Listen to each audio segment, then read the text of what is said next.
name is Timour Azhari. I'm a Beirut-based journalist. For a generation of people, a post-war generation in Lebanon, it is a moment like no other. Looking back, it feels like things have been building up to this for a long time. There were protests, almost a decade ago in 2011 against sectarianism. We had 2015, the garbage crisis protests, and now we have this. It's a massive force that I'm not sure has mobilized yet entirely into a shift from one thing to another. I think we're sort of in that between phase, in between two worlds, if you will. And generally, I mean, we're in, 2019 was sort of the year of protests. Hong Kong, Chile, the climate, climate revolution, the climate protests around the world. So people are fed up globally, and people are fed up in this region. In this part of the world, it really is, sectarianism, corruption, and these things. But I think the uniting factor, and it's nice to talk about uniting factors, is this this sentiment of we're anti this runaway capitalism that really has been enforced around the world.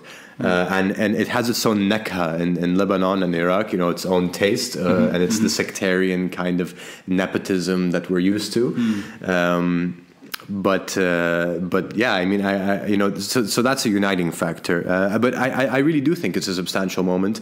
And as people much smarter than me have said, there is a confrontation happening now between what some would say are regressive forces or conservative forces and revolutionary forces in the region. I like that you're able to get the global picture and really explain the linking factor between all that's been happening, and from your own experience, zeroing in on the ground and able to see protester and hear chants and hear a multitude of different perspectives on what's happening in your own coverage the last few months. In the case of Lebanon in particular, do you sense that for the Lebanese, that they see it this way, that they're part of a global shift, a global change, what you're describing, which is a unifying factor, an uprising for many different reasons? Yeah. Or is it a particularly Lebanese experience that the tipping point was crossed on October 17 for Lebanese issues primarily? The revolution or the uprising or whatever you want to call it began, I think, very much for Lebanese reasons. But as it took place, the protests in Iraq had already been going for 2.5 weeks. Right. Hong Kong had been going for months. Yeah. And I think it's just natural in the globalized world that we live in today, and with Twitter, with the internet, that things like strategy, like tactics, will sort of go via osmosis between these different countries. Yeah. So we're seeing, now recently we're seeing increased use of like laser pointers, for example, to disorient security forces, which we saw really used massively in Hong Kong. Yeah, right. We've seen umbrellas, which were also massively used in Hong Kong. Yes. And actually there was a Reddit thread posted, basically, I think it was Lebanese protesters asking Hong Kongers for advice. Well, and they responded and basically gave, their experience, basically, don't stay in one place for too long. Umbrellas are good against rubber bullets and against tear gas canisters, but bring many because they're going to get torn up, and so there is and there's been a lot of graffiti around the city, written in Spanish, written in Mandarin, that basically are sort of like, this like salute to the protests in other part of the world. So it's helpful, I think, to the uprising here in a propaganda sense, if you want to say it that way, this international solidarity sort of feeling that we're part of something bigger than what's just here. But at the same time, it's very Lebanese. I mean, the demands are very specific to Lebanon, because it's really this sort of very specific situation where it's so clear cut, because there is a political class who really have just been in power for at least 30 years, if we're not counting the time during the Civil War as well. Right. And so people can really it's the situation where it's like, we've tried you for 30 years, and 30 years sort of has a weight to it. It's not like a government of 5 years, or a president of 6-year term. It's 30 years of rule. You don't put Lebanon in a special case scenario, which I think is good, because oftentimes I find that we think we are the center of the universe. But oh yeah, for sure. I mean, that's that's what so many people think. Gibran Bassil, who's in the news again now, he was on CNN and a while back, a year ago actually, at Davos, and he was basically saying that I don't think it's in the world's interest to let Lebanon fall apart, because if Lebanon falls apart, then the world falls apart.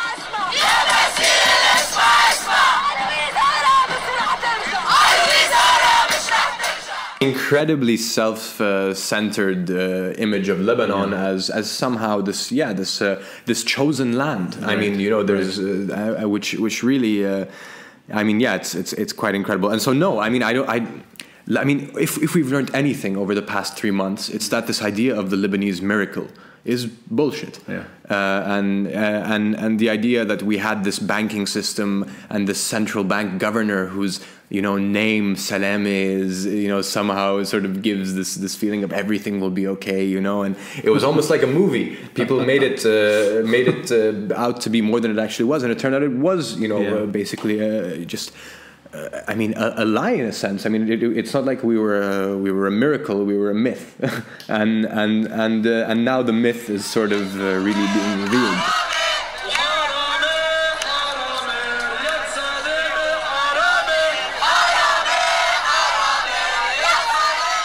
Protesters still demonstrating in downtown, despite the rain, despite the weather, and despite low-level violence, despite rubber bullets, despite tear gas. You still have people demanding that I don't want to, demanding that what we call the regime, whatever this thing is, thing that emerged after the Civil War, should fall. Yeah.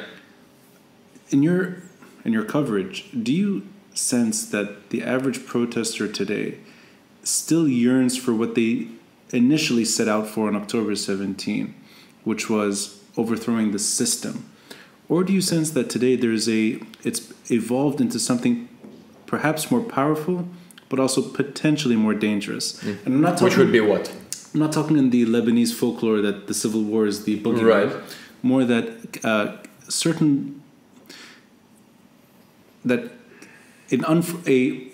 yet to be seen low-level violence and a regime that is perhaps fighting for its survival, and that may usher in a sort of low-level chaos and uncertainty. In other words, are protesters, do you think, they're still demanding the same things that they wanted the system to go, or has it narrowed down into we're now challenging internal securities methods for pushing back against us? I definitely think without a doubt that people's ideals are still intact. The ideal of we want it all to go, that was the explosion on October 17th. It was just across the country, it's really incredible. I mean, it's been more than 3 months now, and some, you can forget the feeling of those first days, but there was nothing like it.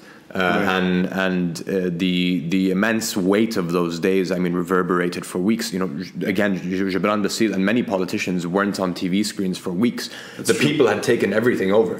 And it was almost as if there was no place for politicians anymore, for these politicians. It was just so clear in that moment what the problem was, and the problem is them.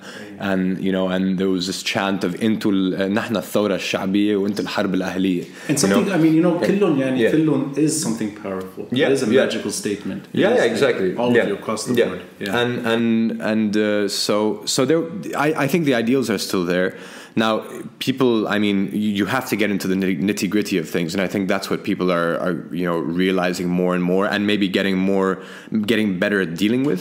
Because in the beginning, it was sort of like, we're a leaderless movement, we want them all to go, yalla, okay? That didn't happen, and that's really difficult to happen. So then it became, okay, like, what are our demands? Okay, government of technocrats, kaza, who maybe, now I think we're having the conversation of who maybe could represent us. There's people, because people have emerged like Milham Khalaf, the head of the Bar Association, who has been standing up for the rights of protesters. People like this who I think that most protesters would agree, hey, these are people who actually in the future we could have represent. So there's a maturing sort of going on. At the same time, would you consider like a political maturing, like in other words, the beginnings of what could be beginnings of something of it turning into a political movement. I think that's what we're seeing, and we've already had this early on with very early in the protest movement. We had like a flourishing of independent syndicates. Yes. You know, we had Yes. for example, me as a journalist, what concerns me is, you know, the journalism syndicate here is basically beholden to power, does nothing.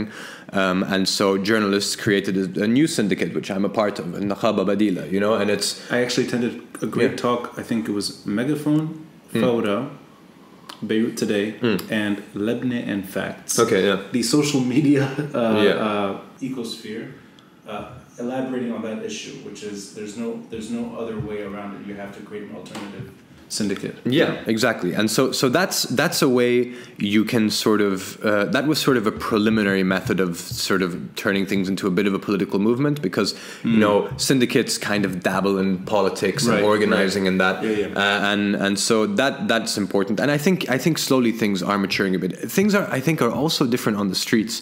So one of the remarks I have from maybe the last couple of days is that early on in the movement, it really was this killon yani killon thing. But where there was most pushback on that was when it came to the Hezbollah leader, you know, Hassan Nasrallah. Right.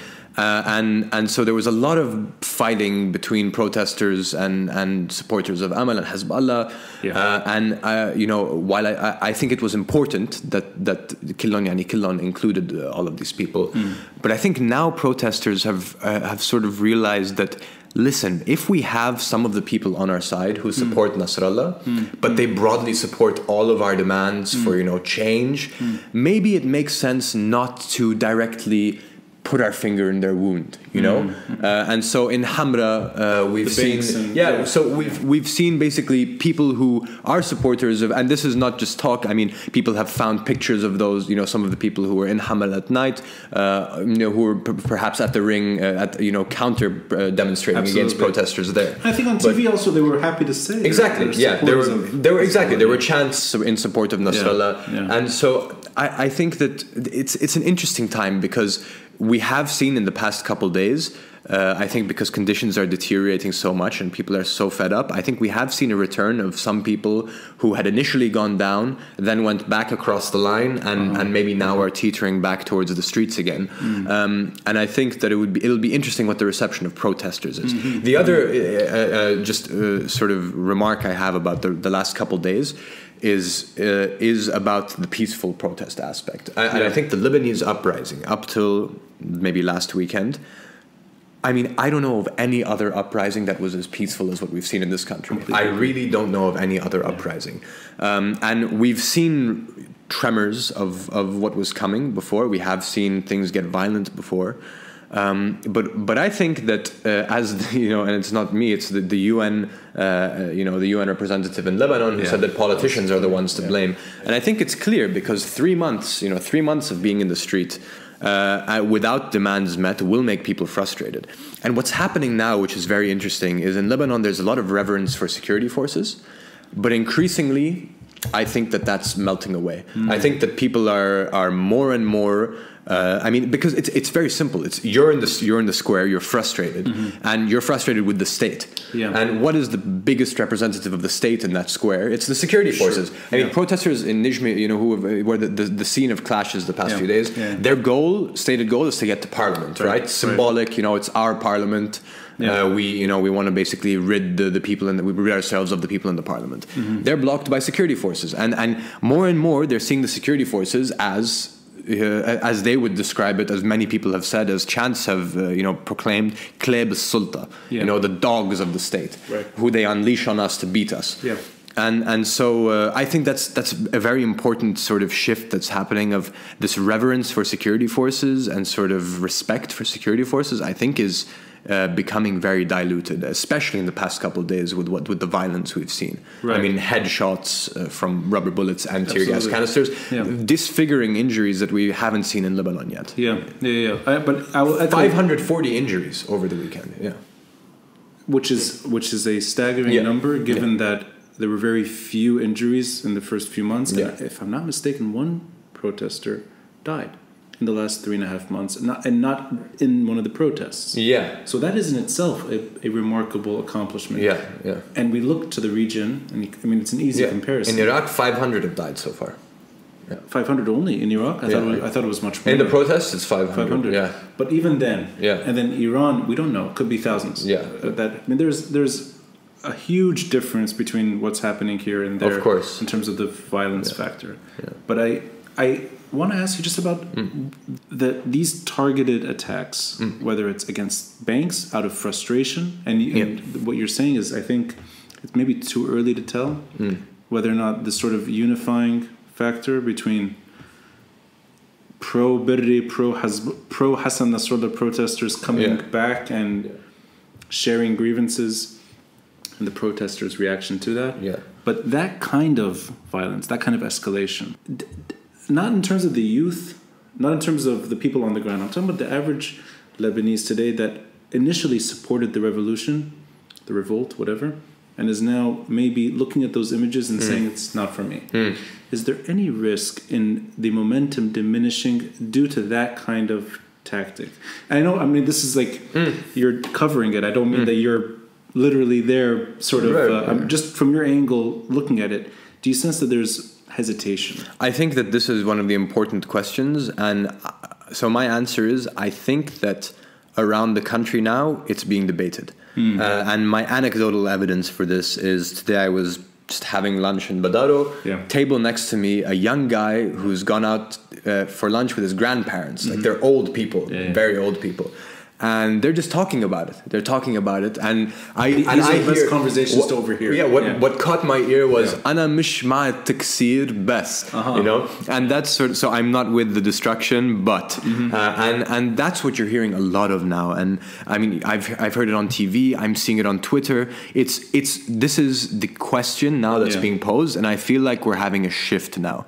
I think that the insistence on the peacefulness of the protests in the beginning might be changing a bit. Although I will note that the first 2 days of the uprising had a certain amount of violence and destruction. That is true. And what I noticed from those days is that there was a place for everyone, and that's what I'm seeing now again. So it's basically those who want to destroy and burn and smash banks and smash windows and set fires, they do that. Right. And those who don't go somewhere else and protest, or protest not at the front lines. And it's sort of, I think this is important because a lot of people have remarked about attempts to sort of tahzeeb,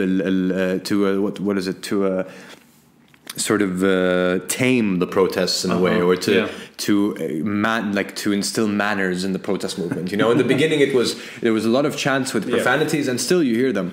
And so the radical explosive energy of those first few days with the violence became diluted afterwards a little bit. A lot of that went away, and that's come back to the fore again. And I think that it's sort of interesting in the sense that, yes, I'm sure it will turn some people away, but for many people, I think they're sort of on the fence, or they will still be down, and they will coexist with that kind of behavior because they see it as like a natural outlet of the anger that's pent up. I mean, it's like a sort of justified violence in the eyes of many. And in a way, you're going a step further between the initial dichotomy between resistance and revolution. In a way, you're offering a sort of blending of sorts. Exactly. The interesting part of this revolution versus resistance is the middle ground in between, and the movement of people in between that. And can you be both? And this is the question of, can we have people who support Nasrallah but would admit that Hezbollah has some corruption issues and all of them need to change? Where does that guy fit in? And can he fit in? And is the revolution side being too exclusive, or is it? I mean, you can obviously have the ideals, and I think that's what's clear now is the ideals are firm. If someone asks you today, like, what are the demands of this protest movement? No one can bullshit. It's clear, okay? It's been said hundreds and hundreds and thousands of times, and everybody knows it. Killon yani killon is number one, and then it's accountability, early elections. Everybody knows this now, and so I don't think it's important any longer to hold everybody in the street to that ideal. It's sort of like, by virtue of being in the street, you're kind of like pushing for that anyway, like it's and I think that gray area is useful, especially for people who have lived their whole lives believing something, being taught something, and are now like seeing something completely different, and that's a process. But there's also it's a cautious admittance that it's not necessarily كلّن يعني كلّن in that world, if I'm understanding right, that there's some nuance to the phrase. Yeah, I mean it's like كلّن يعني كلّن, but like it's كلّن يعني كلّن is the ideal, and I think that's the front, and nobody will question that. But it's like I'll give you an example maybe to prove my point. Like, so when there was the clashes happening between protesters and Harakat Amal and Hezbollah supporters by the ring. This is now going back. This is going back like more than a month. More than a month. It was the night of like the biggest clashes. I was like interviewing protesters on one side, and we were talking about this issue. And this guy remarked to me, he's like, "Listen, like I don't want Lebanese forces people like to be with us. Okay, like I hate Samir Jaja, killon yani killon." But if Amal and Hezbollah are attacking me, then I am really thankful for the Uwet guy protecting me, you know? And it's sort of that. It's like there has to be pragmatism, because and this is maybe like the movement towards the politics, you know?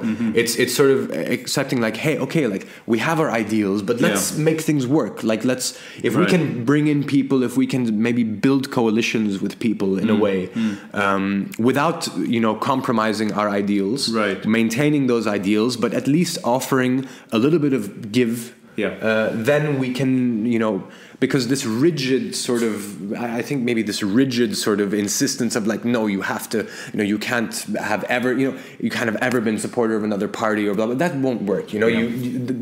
I think people realize that you need to bring people across the line. So it's almost like old party supporters that are letting go a bit of their allegiances and in a way offering a bit in order to get some in return.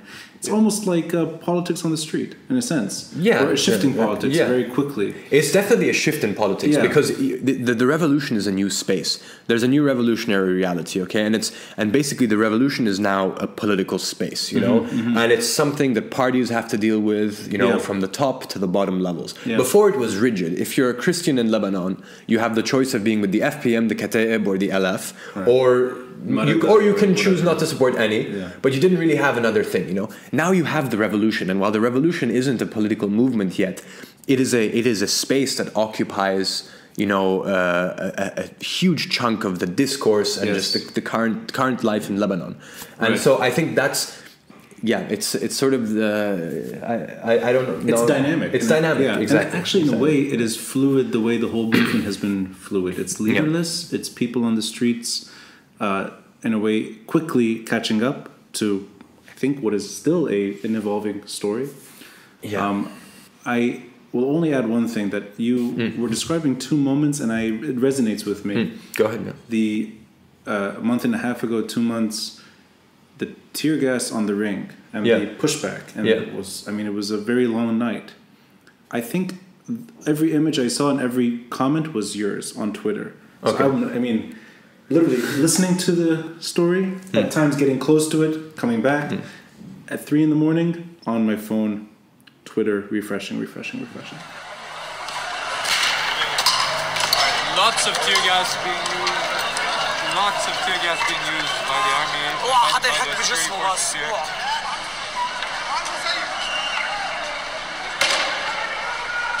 Just immense amounts of tear gas.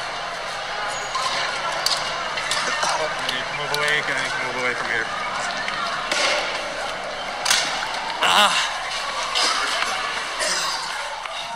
In my mind, the motive is go back the next day. Keep the protest alive. Right. And that, to me, I think is very clear. It's supporting the moment. The banks, the Molotov cocktails against the banks, that to me does not encourage me to join in. Right. And I say this as someone who supports the street and supports the protests. Right. It's not like, but there's a hesitation. Yeah. And I don't think it's just age. And I don't think it's just memories of the Civil War. I think it's genuine hesitations. In a subjective way, it's not something I would want to see. It doesn't mean it shouldn't happen. Right. But there is pause. Yeah. And I think maybe that's the debate you're talking about, which is sort of the guy and his grandparents saying, I'm against the damage, but... And that is maybe one way of looking at it. It's caution. Extreme caution. It's caution, and it's also just like it's sort of like I mean, what are we going to do? You know, like it's like some people just are going to do that. You have radical elements in movements, you know, and you have people who are centrists sort of in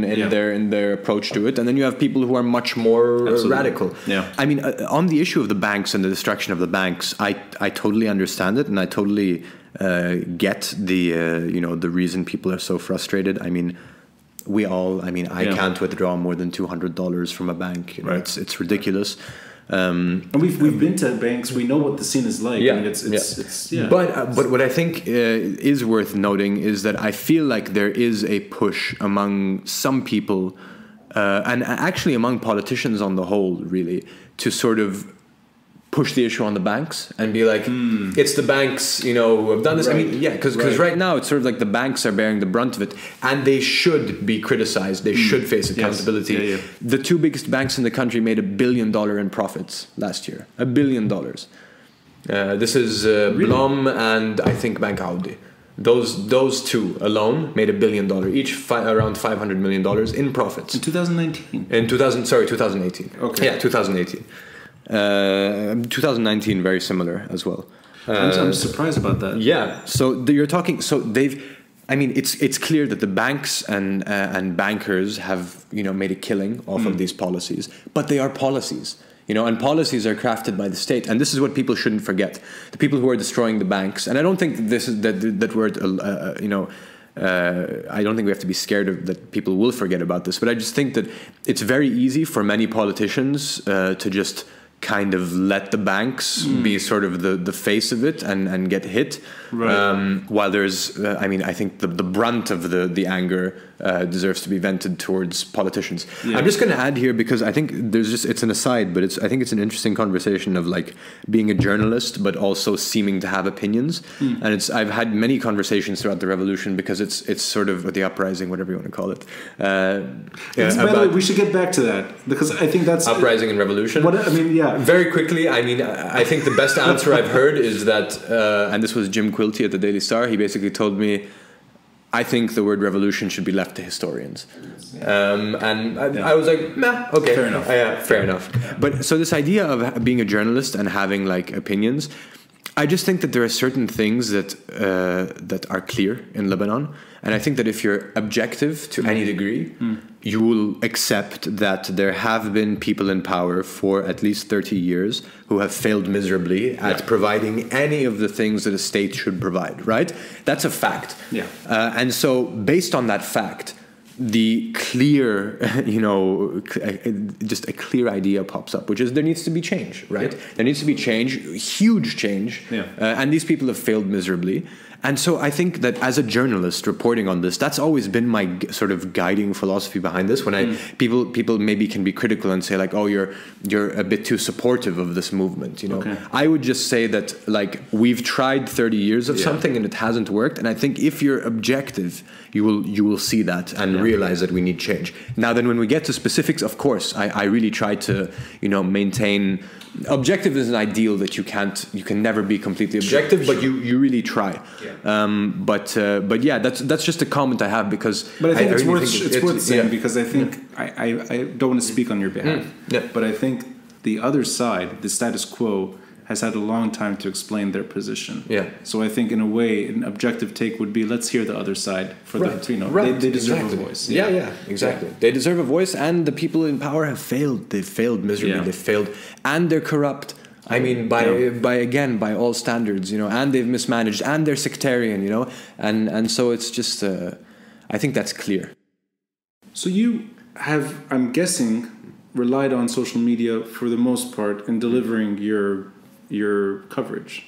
I'm assuming it's most of your output has been through your phone. I mean, so basically the way it just organically took place is that when something is happening on the streets, I'm on the streets reporting on it, you know, on Twitter, basically taking videos, more recently doing live sort of broadcasts, and just like writing quick things, something that you pointed out to me, sort of just like basically what I try to do is news and context, you know, so just like one line of what's the news and then context, so you know, this and this happened today, and then say this is the 6th time in XYZ that this happens because But I think that kind of instant coverage is so rewarding to the consumer because we no longer need to make the effort to read a full article. And I mean, although I think there is a definite negative to the story here, and I think you know that yourself.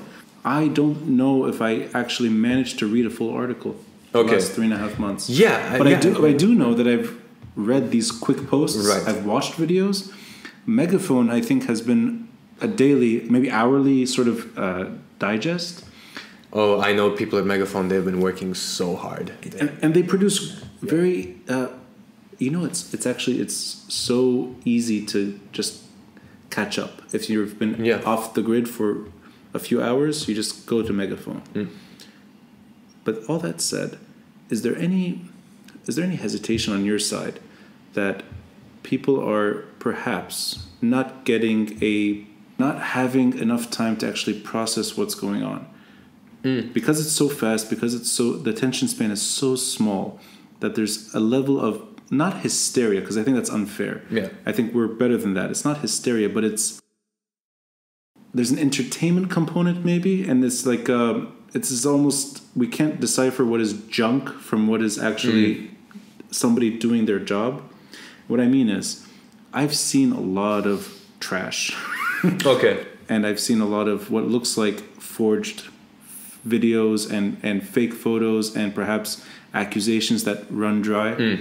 And I think I've over time learned how to kind of gauge that. But at the beginning, it was hard to tell. It was really hard to tell what is happening, what isn't happening. I mean, I think that what's been really interesting from a journalism standpoint is just the media literacy among people in general, I think has skyrocketed. I mean, now just on any WhatsApp group, with people who are, because before there were many people who were super apolitical, right? And what this uprising has done is it's politicized really just, so many people, brought them into politics, introduced them to politics for the first time. It's made politics no longer like a dirty word, because in Lebanon it was a dirty word. Now politics, like people are realizing, no, politics is like life, and we should be interested.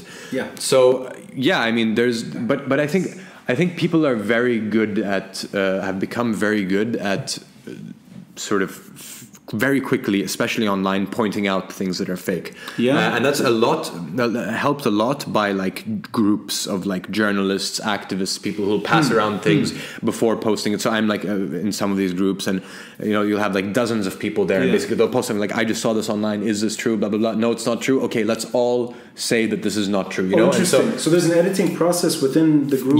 For sure. Even on social media, which is interesting because you might assume that social media is just this like, hey, this happened, boom. What's very important is to take that 30 seconds, take that minute, just, I mean, a lot of the time, like, that's the process for me, is like something's happening on the street and I'll like write out my tweet and I'm sure that I know the context, but I'll Google because it's important. Like a tweet now is as important, you have to be as correct as in an article or anything else. That's maybe the good thing about, I mean, I think Killu bikammel bad, like, all of it, everything is sort of. But did you run into any cautionary tales with at least WhatsApp?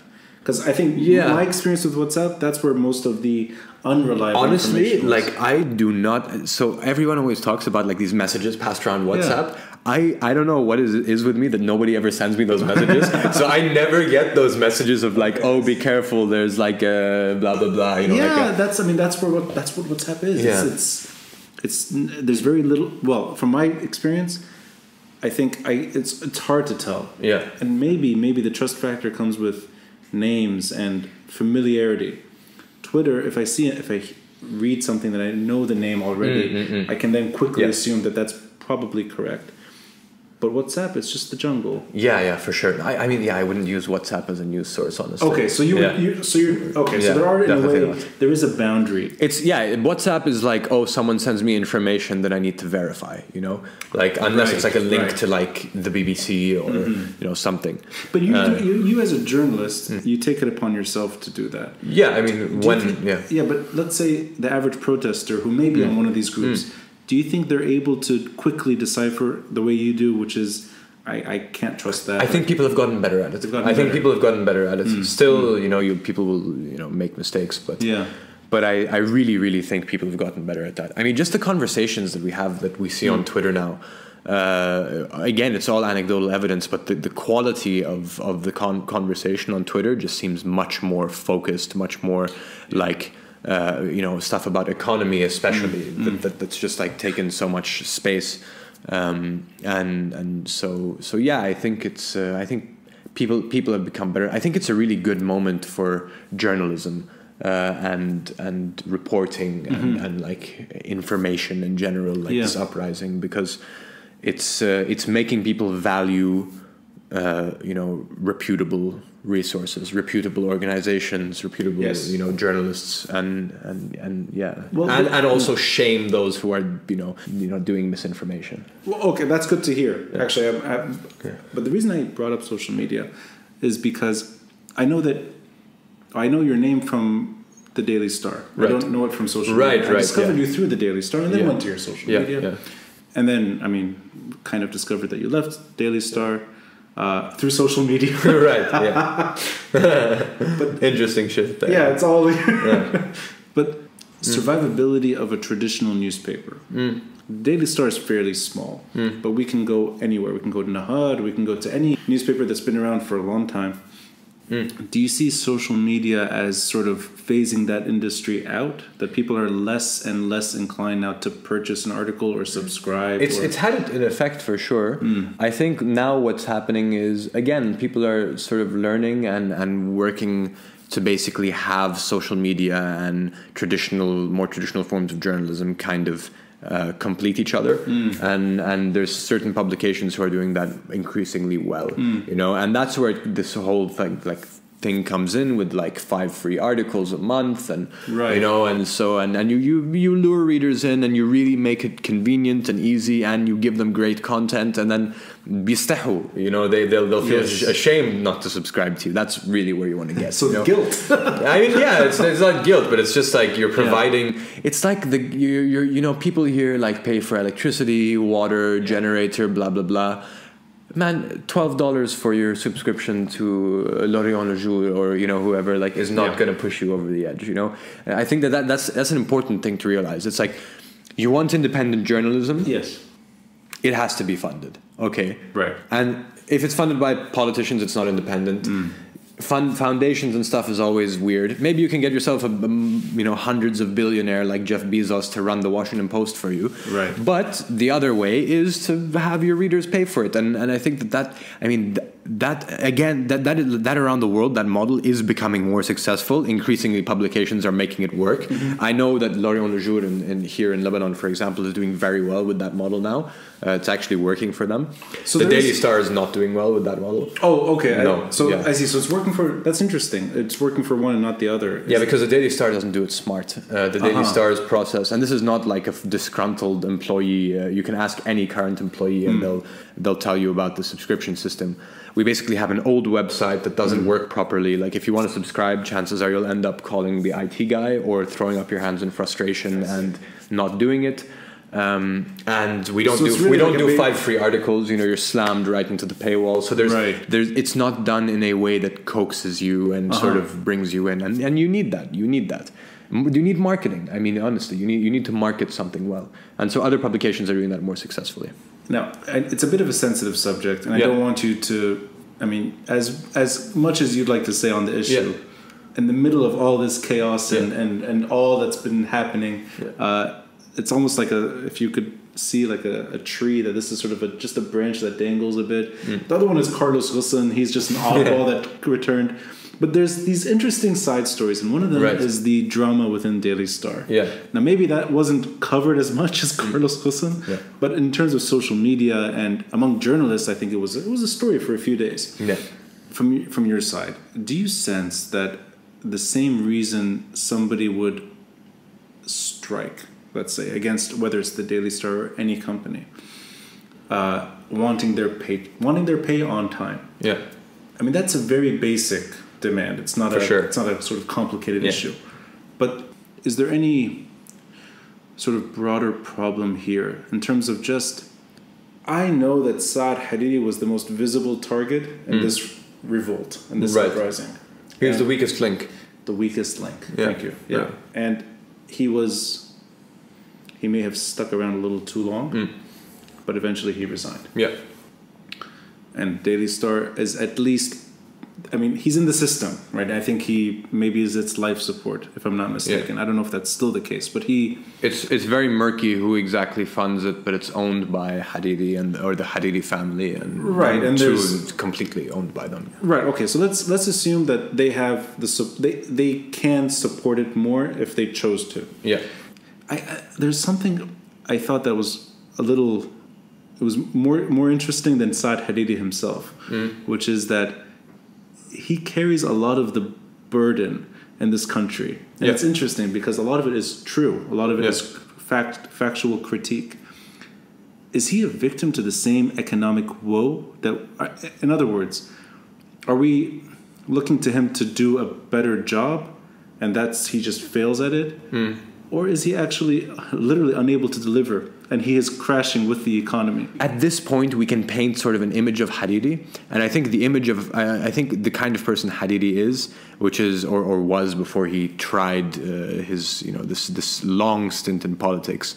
He wasn't a guy who was groomed for leadership in any kind of way. And he sort of found himself in this role. It was awkward from the beginning. He tried it for a bit and then left for 5 years. He tried it for a bit and failed, or was made to fail by other people. Came back, did the settlement with Michel Aoun now 4 years ago. And from the get-go, that proved again to be just failing. He became basically the front for a government that was failing in every way, and he became a front for Hezbollah and the FPM. And the biggest evidence of this is the fact that now, after the government resigned, nobody wanted Hariri more than Hezbollah and Amal. They were the biggest supporters of Hariri. Hostage situation for sure. But hostage, but by his own will. And this is the thing, is that Hariri's political comeback depended on that relationship. But then when he tried to do it, he realized he was getting screwed. And it just didn't work, and it half worked for a couple of years, and then the revolution came and it fell apart. And now we're in that fall apart stage. It'll be interesting to see whether this is the end for Hariri. To me, it seems like it really could be. If we want to get back to the Daily Star issue, I would say that we have extremely bright people at the Daily Star, and the conditions at the Daily Star and just its niche situation allows people to grow. Because it's the only English language newspaper in Beirut, but it's also like a thing in the region. It's in the Daily Star was founded, I think, in 1956 or 1954. It's an institution by the Mroué family, and it's an institution. All of your Middle East correspondents around the region and correspondents around the world have gone through the Daily Star, and I think that's a lot to do with the particularity of it. You're in Lebanon, which is an area where there's a lot to report on, so it's great to begin your career here. And I'm speaking from personal experience here. I started out at the Daily Star, and following 2005, it was a lot easier to express yourself. Exactly, not just in the Daily Star, in Lebanon in general. For a very long while, it was a good newspaper, but basically since 2012, which is when the Hariri people took over, it's just kind of been, it's had its moments, but there's always been delayed payments, as we know from all Hariri institutions. And then, I have my own issues with the way the newspaper is managed and certain things like that. Obviously, I think what I'll say is that I think no journalist aspires to work at a publication that's funded by political money. But you accept it, because I can say honestly that I like 98% of the articles I wrote, I actually wanted to write.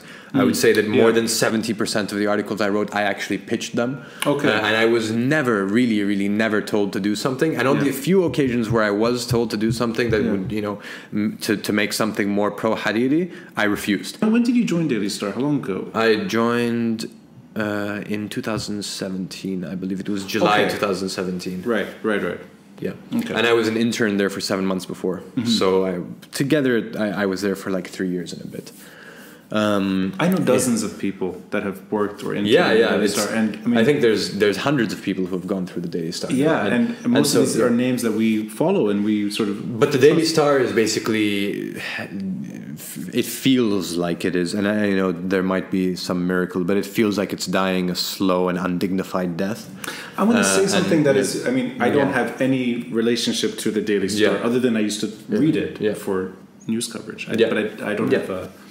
I have a bit of nostalgia for something, which is its survivability. Right, It's like Lebanon in the sense that you don't understand how it keeps going, but it does keep going. Especially now, I mean, really, you know, after the series of resignations at the news desk, I mean, they're really running on like 7 people now and trying to keep a newspaper up together. And really, those guys there at the newspaper, those women and men at the newspaper, do a fantastic job and work under really high pressure and produce news that like is so useful for so many people. You know, everyone I know that is tuned in abroad turns to the Daily Star, and they actually, I mean, frustratingly go through the paywall system. Yeah, I mean, it still has an audience. Yeah, no, for sure, undeniably, and but because there's no real alternative to it. Okay, so you have your blogs, but 100% they don't feel reputable. You know, the 2006 war, July 2006, Daily Star was still coming with the Herald Tribune. Okay. So you had the Herald Tribune sort of stuck inside. Yeah. So thick international paper wrapped with the Daily Star on the outside. And Herald Tribune wasn't coming in the middle of the war.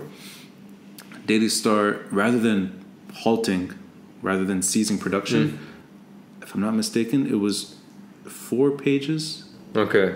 Or maybe 6 at most. And then it went down a bit. So it managed. You still had a paper. You had something being produced every day during the July War, and I liked that. No, for sure. And I felt the need to buy it. Yeah. It's almost like I owe something to the Daily Star for still publishing. Definitely. And even if it is on its way out, it definitely symbolizes the roller coaster journey this country has been through, and that includes freedom of expression. Do you sense now in 2020? That Lebanon is retaining its pride in journalism and integrity, despite the odds. It might be regaining. I think it's regaining because we went through. I mean, basically, since and this is cataloged by rights organizations, including SMEX. Since Aoun came to power with Hariri, we've seen an incredible crackdown on freedom of speech. Yeah. It's been 3 years of increasing crackdown on all kinds, not just journalism but cultural, expression. I mean, Mashrou' Layla was the latest one, which again looking back, I think that's one of those moments where you're like, of course there's going to be a revolution. I mean, like, look at it's amazing because it proves the two-faced nature of, when like people like Gibran Nasir. It feels so far, long ago, but it's just a few months ago. Lebanese politicians love to talk about the Lebanese diaspora who go abroad and they make themselves and they come back and Mashrou' Layla are famous around the world. They filled concert halls from the region, Masr, Maghreb, Jordan, to the US, to Europe, to everywhere. They want to do a concert in Byblos, and they're prevented to because Silm al-Ahli. This is the kind of incredible, crackdown on freedom of expression that we have in this country. And no politician came to the support. On the contrary, politicians, including MP Namet Frem, who now has said he's not with the FPM anymore. At that time, he stood in line with them and said, we can't have these guys in Jubail. So the point here is, I think there was a crackdown, but I think that the revolution, this incredible uprising, really just burst the doors open in a way. And what some people are saying now is that we may see a crackdown. And we have, in the past couple of weeks, we've had a few people called to the Cybercrimes Bureau to be interrogated. Sure. Nidal Ayoub, who's a big activist. And we had Rabia Zain, I think is his name. But you see it as regaining. I think, because I think that there's no moment like this moment to show how important independent journalism is, and we've had a bunch of new publications come to the fore during we have the Revolution newspaper, Thawrat 17 Tishrin, but we also have the Public Source, which was just launched by Karim Shayeb and Lara Bitar, and a bunch of journalists there. Was Beirut Today born out of the revolution? No, it was before. Beirut Today is born out of 2015. Right. Okay. So but after 2015, but it's part of that curve. And obviously we have Megaphone. Megaphone, which began I think in 2017. Again, it was born out of 2015. So I think there's a lot of potential there for things to be regained, for new initiatives. I know that there's going to be exciting new initiatives that I can't really talk about now, but like I've been like also in talks about like starting up something new. I assume that was happening in the background because I mean, it would be very strange if it wasn't. Well, not at the time when I resigned from the Daily Star, but afterwards, sort of leaving the Daily Star, I didn't have like anything really prepared. I had my freelance gig with Al Jazeera. I knew that I could write with Beirut Today, you know, but like it was not like, oh, I've got this golden thing that I'm jumping to. But there's a certain freedom in being free. So like, you know, because like I went through life just like school, university, work, and never had a moment where I wasn't like employed or at like an academic institution. And so I just found myself from one day to the next with like, hey, I can do whatever I want. And so that created the space to like talk to people and just consider like initiatives. And I really feel like now is fertile ground.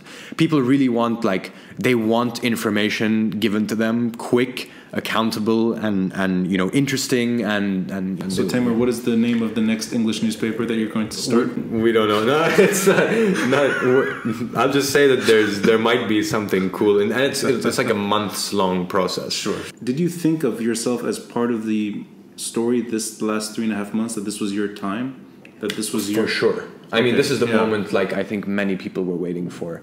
Journalists and people. And you know, just average citizens. I feel like everybody was waiting for it. We were all. I mean, I don't think anybody saw it coming in the way that it did arrive. But no, for sure, I felt like this was like a moment that like no other. I felt extremely happy to be covering it. And a lot of it I wasn't actually thinking. You know, sometimes events I feel just happen that sort of carry you. And you function just almost, it's not autopilot, but it's just like, this is what I'm doing now and that's it, you know, and you kind of just like, especially the first days, I mean, nobody was sleeping, you know, the first days. You were sleeping like a few hours and just like, and so 100%. I feel like this. I mean, it's the most beautiful thing I've ever seen in my life. It's a short life so far, but hey, and also just like the most like complex and interesting, and it's been it's been an adventure of a lifetime. Honestly, I mean, who gets to experience a revolution in their lives? I couldn't say it better than that, and I think a lot of us are lucky to have been patient for this moment to happen. I think a lot of us had lost hope that this would ever happen in our lifetime, and it caught us off guard. Which is it's a celebration. It's like it restored hope in something. Something died on October 17, but it's something that maybe should have died. And there's something born in its place, and it may not look better in the short term. It actually may look worse. It's still very early. How long it takes and where that sort of takes us, I think it's too early. There's the line by Gramsci, the old world is dead and the new world struggles to be born. Now is the time of monsters, which I think is a bit pessimistic. I wouldn't say now is the time of monsters, but we're in that between space. We're in that between space where something is dead or is clearly on life support and going to die. It's a vegetable. The system is a vegetable now. But the new thing isn't there yet, and so we're in that uncertain space. But it's a very interesting space. But in that uncertain space, I like that for the most part we've talked about Lebanese issues and it's domestic. Very little international interference, or for that matter. This is really just a truly local moment. And although it's shared the way you described, and there's many revolts happening at once, but it is a domestic accountability story. It's just I mean, it's a rejection of interference, and it's a thing of like focusing in on the protester. Just listen. Exactly. I mean, listen to the protester is I think the best way to go about it there. You've done that, and you still do that, and I look forward to whatever adventures you're doing in terms of side projects. If it's a paywall, make it easy. Okay, sure thing. You get a free subscription. Oh, that's only you. That's the kind of wasta I can't fight against. So, Timour, thank you for your time. I really appreciate it. Thank you very much for having me on.